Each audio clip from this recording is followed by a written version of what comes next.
Bravo team, entry secure. Move in and take positions. Quiet. Did you hear that? This is lead. Give me status. Always clear. There's nothing here, Sam. What the hell? Son of a bitch! Lead, I'm swinging around left. No!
please. This is Station Exis. I can't believe someone's alive there. You must help me. Time is critical. My name is Richard. Dr. Richard Meyers, and I believe I'm the last one alive from my team. I was working with the engineers there before the connection was lost. I don't know what happened to them, but without your help, we may all die. I hope I can count on you. Here's the situation. We were conducting bi-dimensional tests before the attack, and I've lost control of the communication relays. And now we have a functional teleporter still active in the other dimension. And if it's not destroyed, those creatures may be able to use it to reach as far as Earth. You've got to help me. I've done everything I can here, but I don't have enough power to activate the teleporter on this side. The engineers were working with me to redirect auxiliary power from N-Pro straight to Exis Labs. But now, looks like you're the only one that can help. I'll upload the array instructions to the SSD at your console. There. Take the SSD and find the main power station in Sector 2. Just plug it into the main terminal and I'll contact you there. Here's very little time. Please hurry.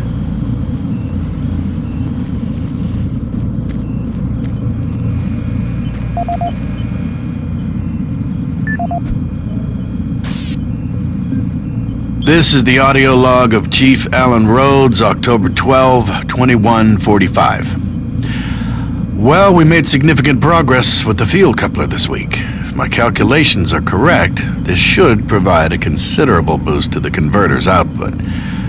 I just wish Meyers wasn't so damn pushy about this project of his.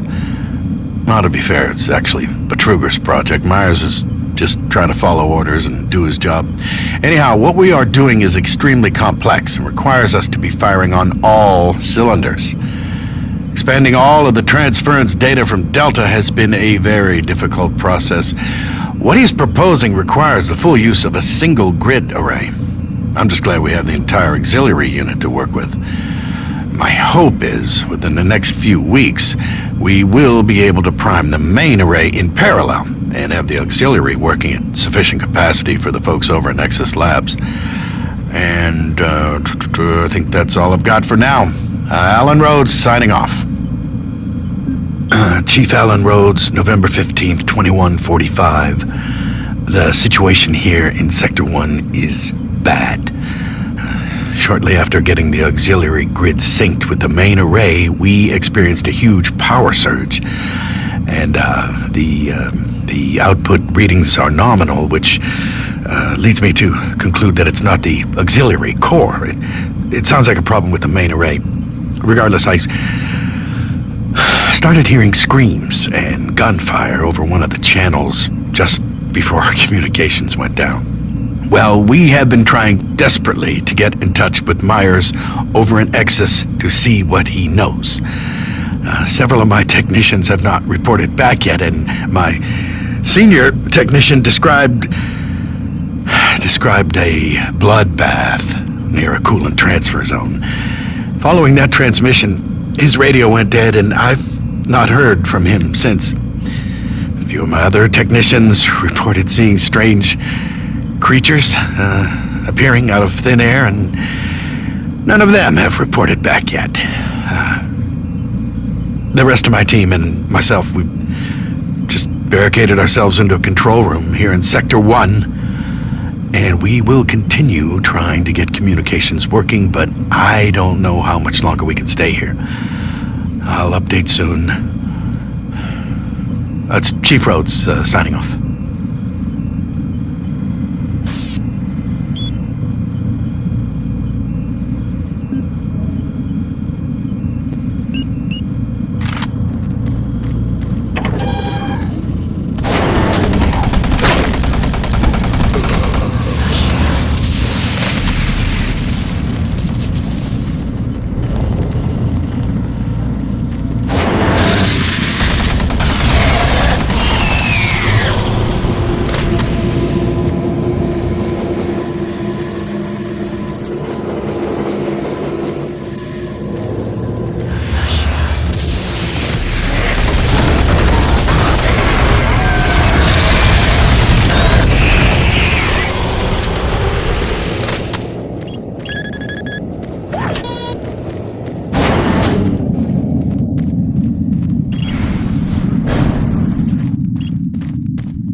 Chris Vargas, November 5th, 2145. Our initial testing on the primary alignment module indicated excessive stress fracturing.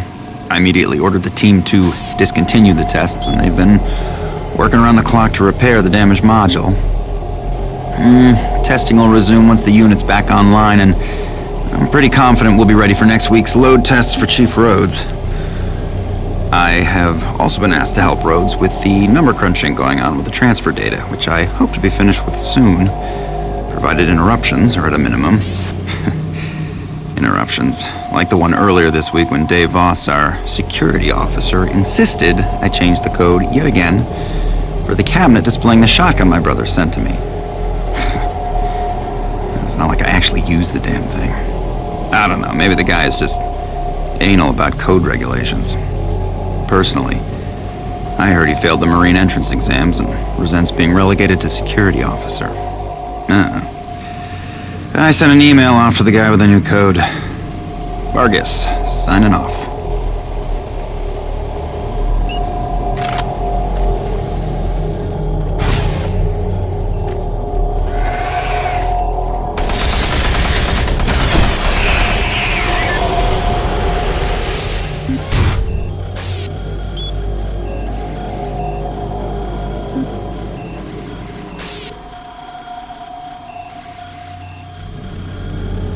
Welcome to Mars, Marine. This briefing is designed to acquaint you with a few of the standard operating procedures here on the Mars post. First and foremost, chain of command. All enlisted personnel are under the command of Master Sergeant Thomas Kelly. Sergeant Kelly will assign you to a security detail headed by a security chief. Please report to your security chief for all duty-related concerns. While on duty, please stay in your assigned patrol coverage area. All PCAs have been pre-designated to provide overlapping security and maximize efficiency. All personnel must have proper authorization in assigned areas. Be sure to annotate any discrepancies on your security inspection report. Safety is integral to all operations here on Mars. Handle firearms with extreme caution. Never discharge weapons in an area that may compromise the installation's structural integrity. Remembering these procedures is paramount to your success here on Mars. Keep in mind that you represent the greatest fighting force in the galaxy, and your actions are a reflection on the Corps. Take good care, and good luck on your new assignment.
Please insert SSD drive.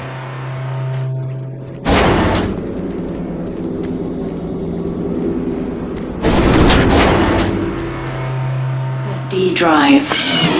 Drive accepted. Stand by. Excellent work, Marine. I'm getting a link to the SSD drive. The computer's showing that the auxiliary power unit isn't coming online, and it looks like you'll need to prime the flow systems.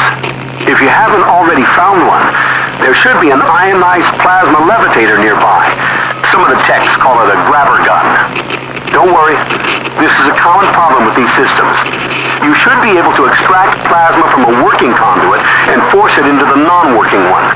That should be sufficient to prime the unit. One moment. I'll open the shielding.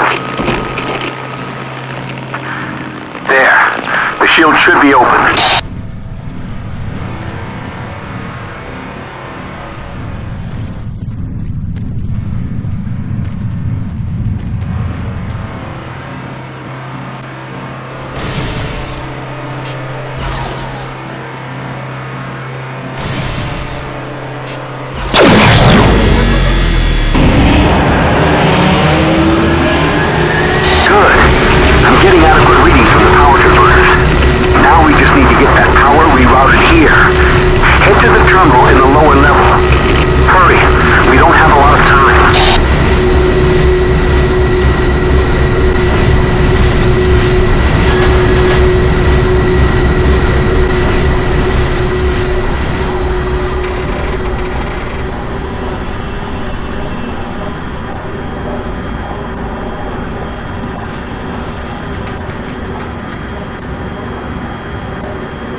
That's it.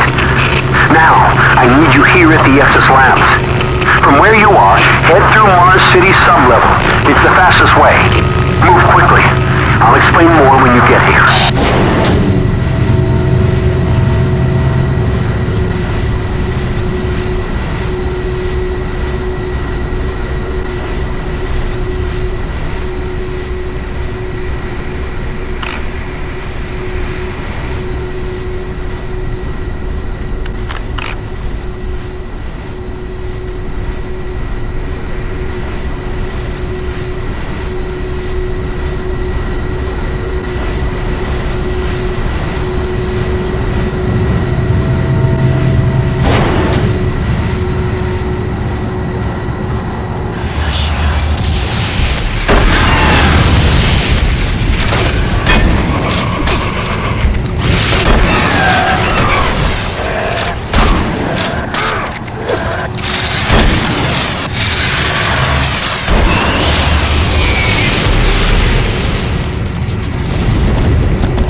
Warning. Local security lockdown is in effect.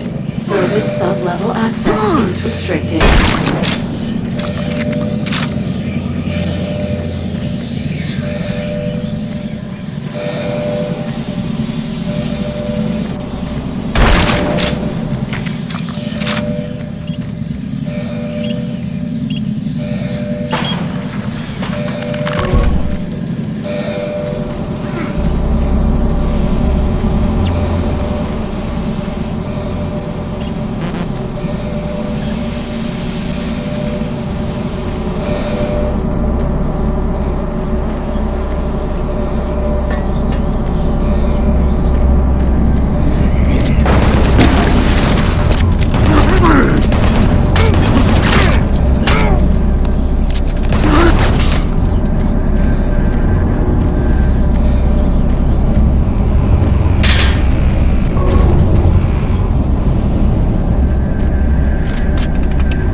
Security lockdown has been cancelled. Sub-level access for authorized personnel permitted.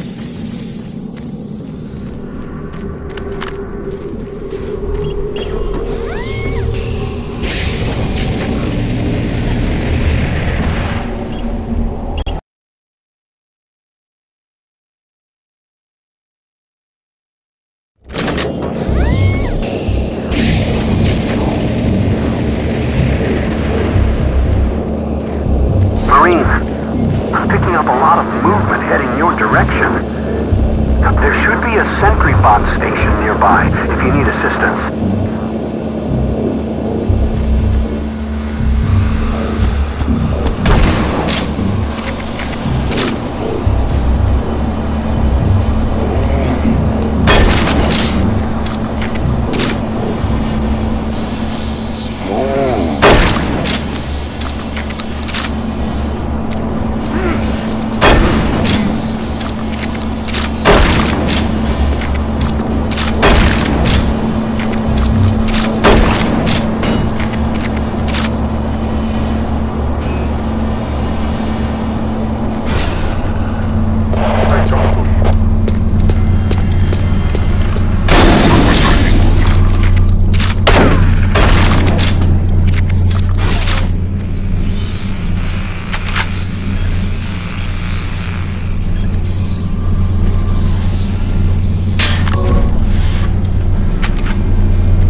to the Exis Labs, where the future is now.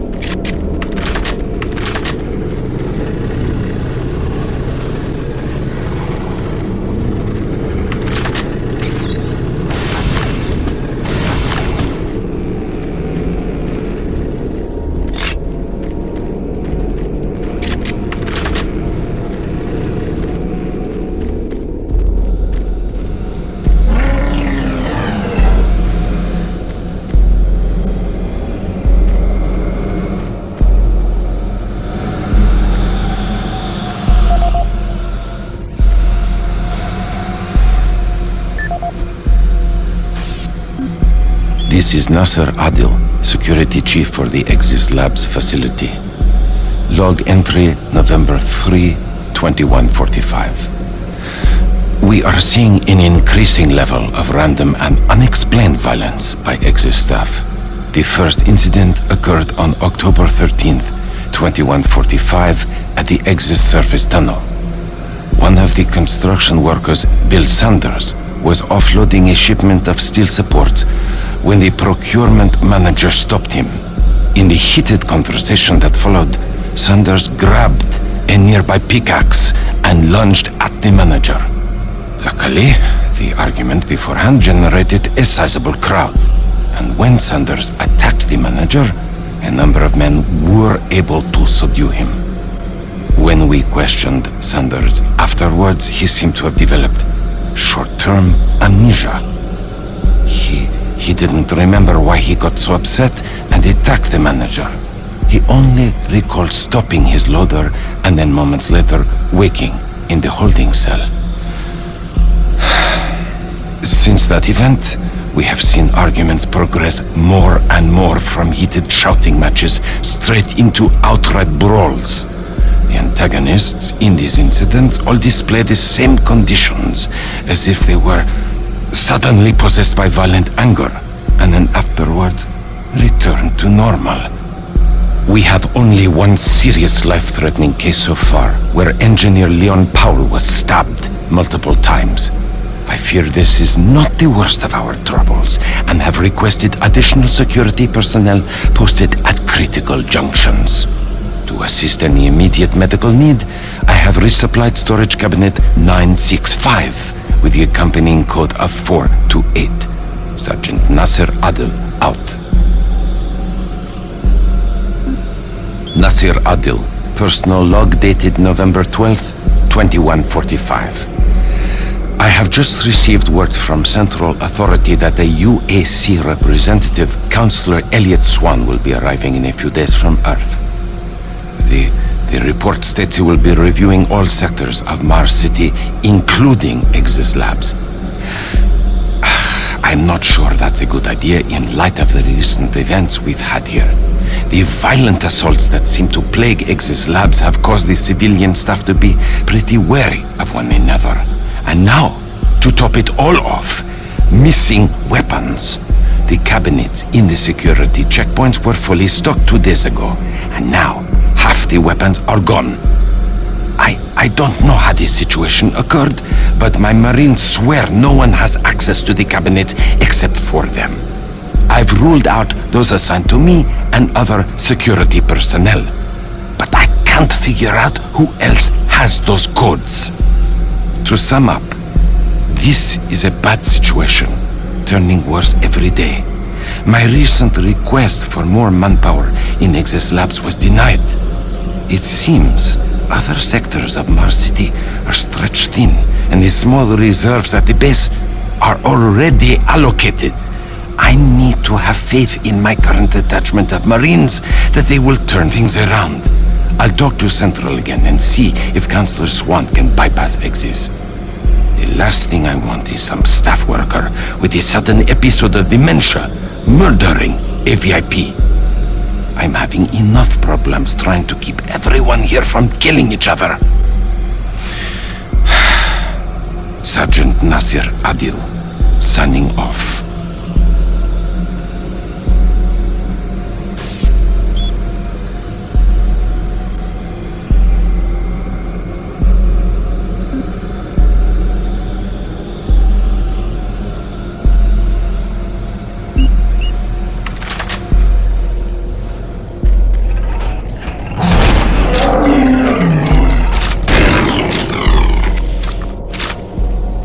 Exis Labs is changing the way the future is shaping.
Thank God you made it here.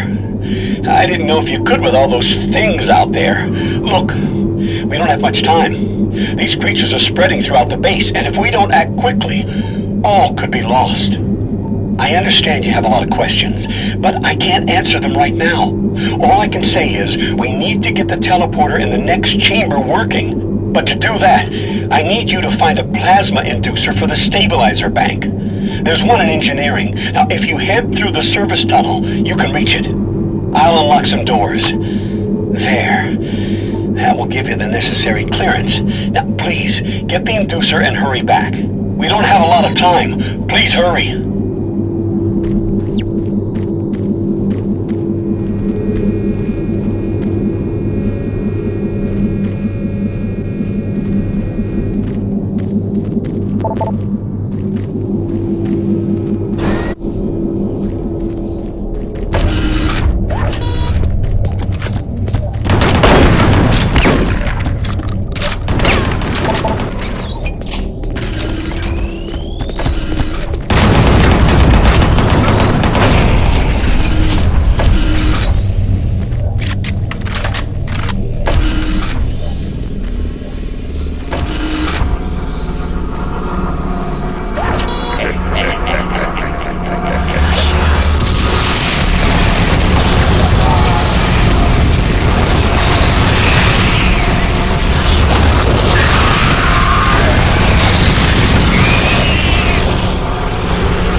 is Dmitry Lebedev.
get back through operations.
Travis Folsom, construction supervisor for the Exis Labs facility. We recently reached substantial completion on the facility's engineering sector and began work on the environmental systems sector early. At this rate, we should be able to impress the big boys up in Central Authority and score our completion bonuses. Last week I reviewed the construction documents and found another item where we can cut costs. My glass subcontractor mentioned the Moxum pressure seals for the exterior windows can be replaced with much cheaper mix-on seals. I submitted the alternative material selection to the base architect for review. On our Tuesday progress meeting, he argued the mix-on seals aren't up to spec. He complained that those seals are inferior and could cause air leaks or glass blowout. What the hell does he know? Pencil-neck draftsman thinks he's designing a fancy hotel. Hey, guess what? I was building shit before he was born. Anyway, I managed to get the mix-on seals ordered. I bypassed the architect and talked directly to corporate. I showed them the savings, and that sealed the deal. We'll be installing the exterior windows in environmental in a week, and he will never know the difference. I'm so convinced the glass and seals will hold up that I'm gonna take a rocket launcher, test it on those windows, and maybe that'll show the stupid architect.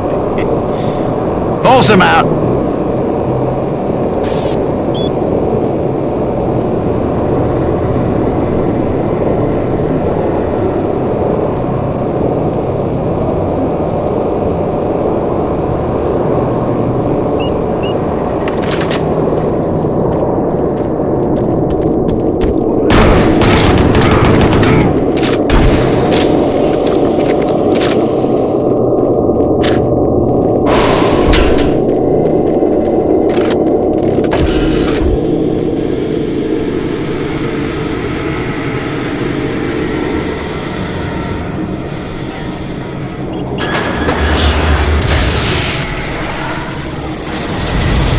Environmental breach detected. Please activate emergency shutters.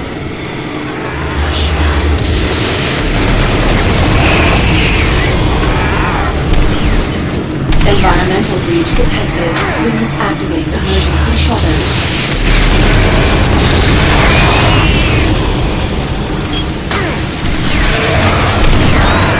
Environmental breach detected. Please activate emergency shutters. Environmental breach contained.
This is Bernice Tooley, Operations Coordinator stationed in Exis Labs.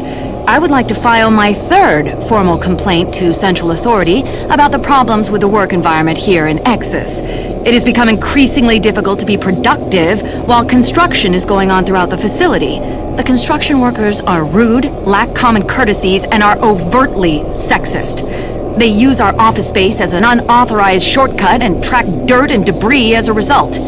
In addition to their mess, they insist on drilling and hammering during our core staff hours. Some of them have repeatedly made inappropriate comments that clearly fall under sexual harassment.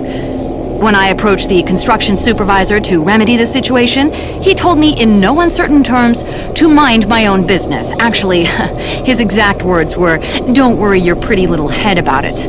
We are already on edge with the unexplained events occurring around the facility, and to add this insult to our tight schedule is too much to bear. If I cannot persuade Central Authority to take this complaint seriously, I'd like to remind them of Section 20, Paragraph 9 of UAC's Facility Regulations Code. It clearly states our employee rights, and we do not need this nonsense.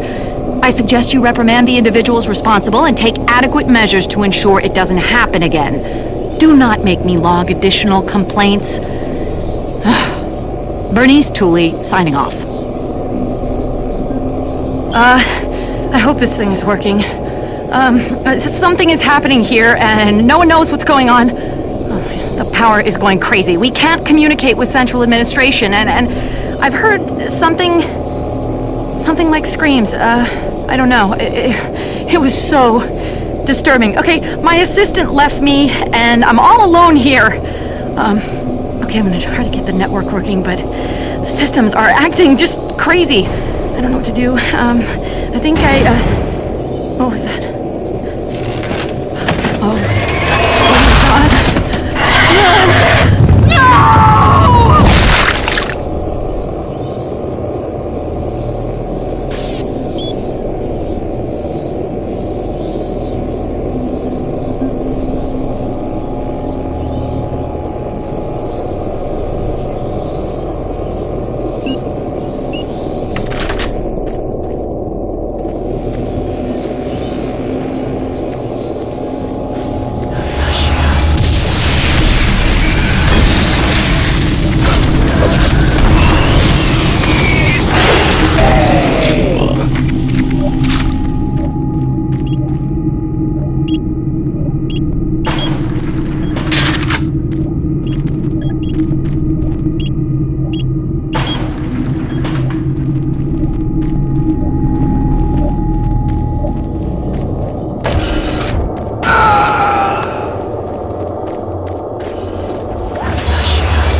Excellent.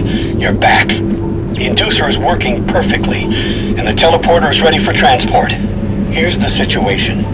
There's a teleporter outpost in the other dimension, and it's still operational.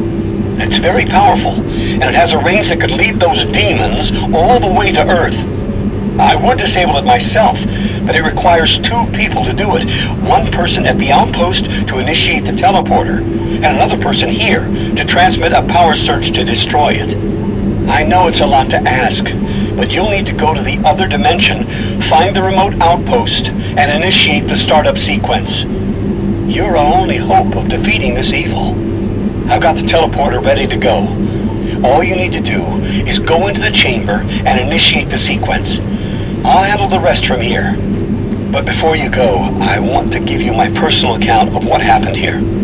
It explains everything. The advanced teleporter, how the madness started, everything. It's over there on the console. Please take it. The world needs to know the truth. And good luck.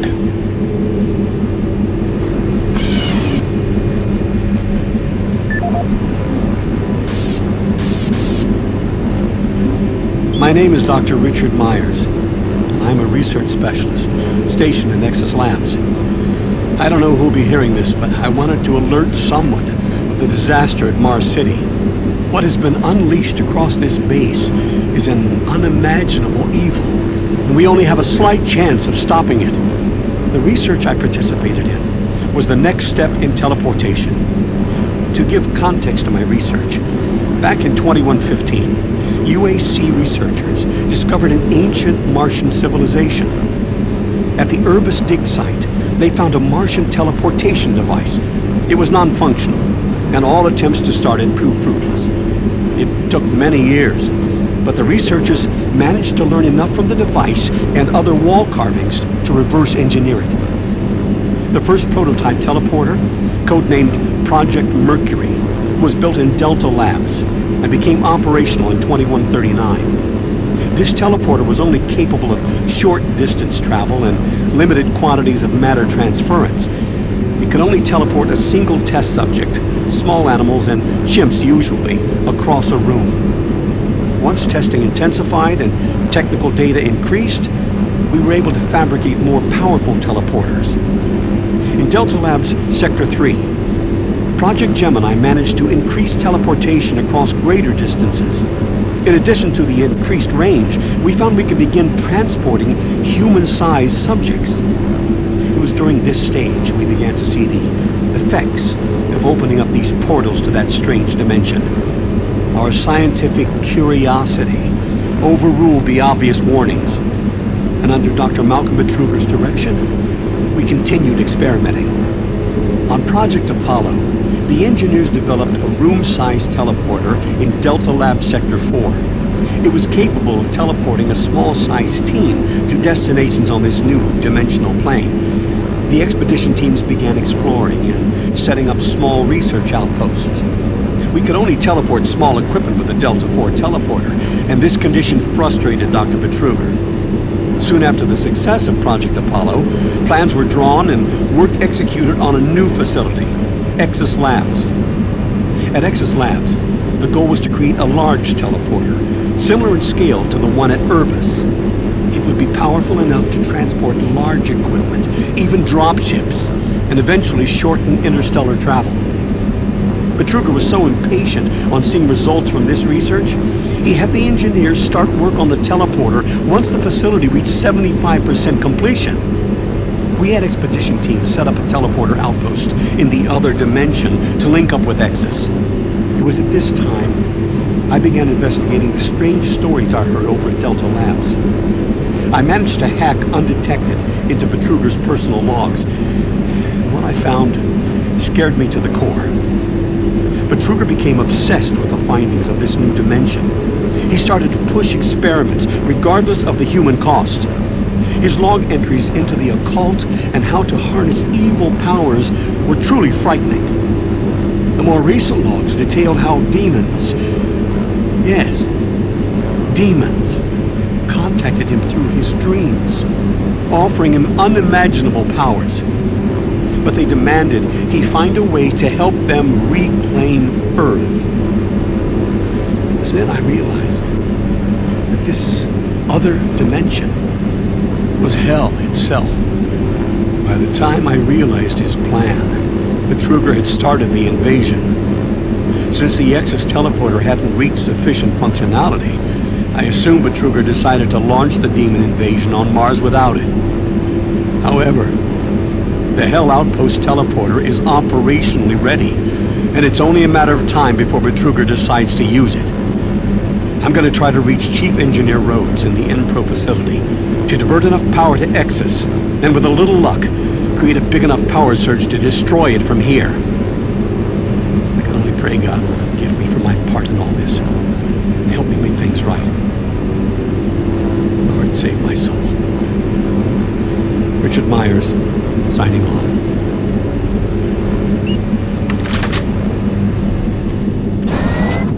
Decontamination process started.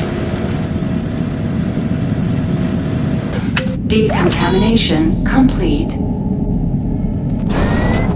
I have the teleporter sequence already configured. Just activate the main console. When you reach the outpost, I'll be able to communicate with you. Good luck.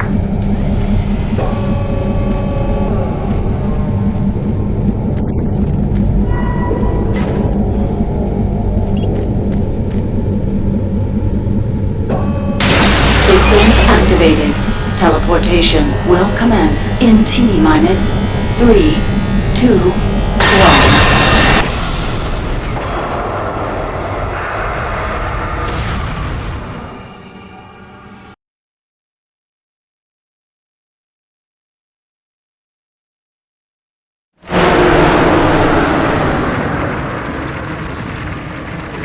I'm detecting a faint signal from your location.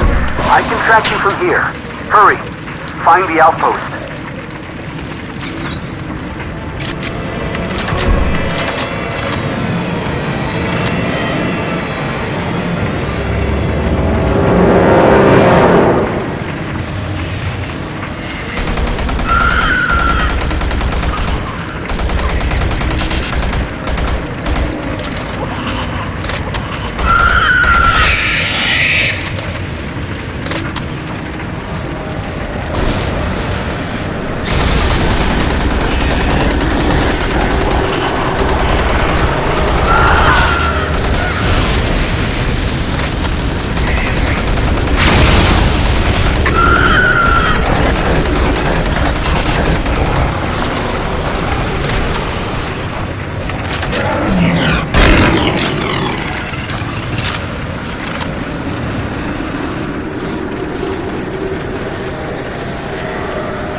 Okay, Marine. I'm receiving your signal from the communication relay. The teleporter's warming up. It should only take a few minutes to get to full power, and then I'll be able to send the search to destroy it. Watch your back. I'm seeing disruption from the energy waves. Marine, there are things moving your way. Look out!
Teleporters reach 25% capacity. We should be at roll. There's a redox modulation forming. It might cause a transference wave. Transference wave? Oh no. I've lost control of the modulation.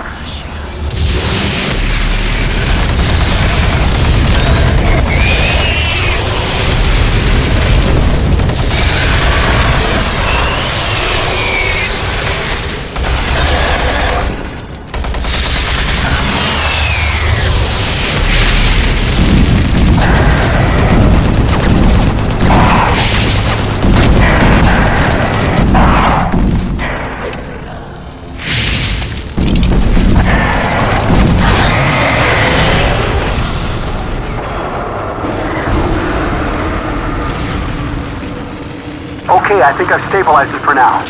I'm showing the teleporter there at 75%. Just a few more minutes, and I should be able to send the surge. Wait a minute. I'm reading something in an incoming transference wave. Marine, something big is headed your way.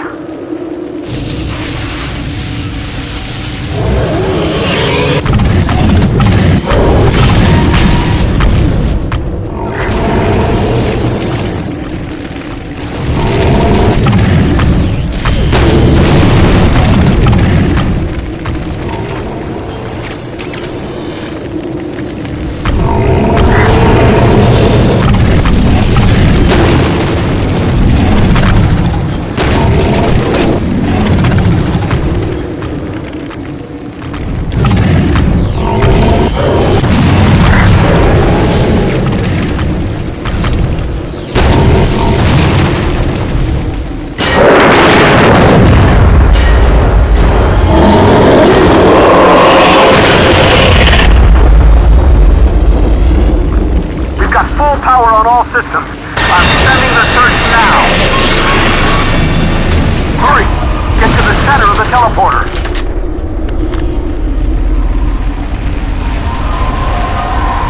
You don't have much time. Get to the center.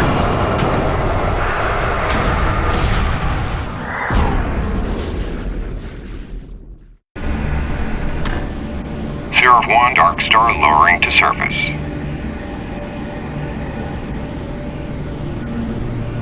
Dark Star confirmed we have visual moving to pick up. Nice work, Marine.